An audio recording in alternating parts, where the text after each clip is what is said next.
Hello friend, नमस्कार, अस्सलामु आलैकुम।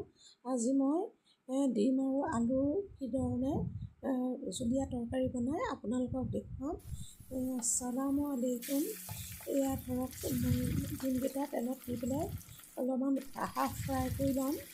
তাৰপিছতে মই এয়া ডিমকেইটা ফ্ৰাই কৰা হৈ গ'ল। তাৰপিছতে মই একেখিনি তেলতে মই প্ৰথমে পিঁয়াজকেইটা কাটি লৈছোঁ।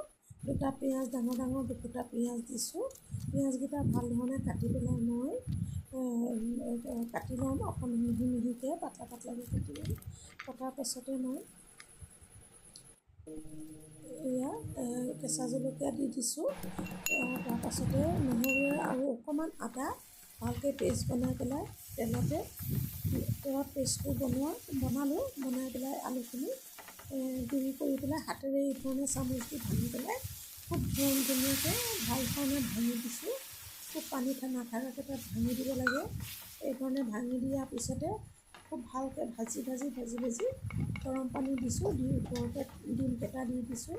তাৰপাছতে অকণমান লৰাই পেলাই তাৰপৰা ঢাকনখন বন্ধ কৰি দিছোঁ। তাৰ অলপ দেৰি পাছত দেখিছে প্ৰায় হ'লেই, পানীটো নাইকিয়াই হ'ল আৰু এয়া উতলটো আহি আছে।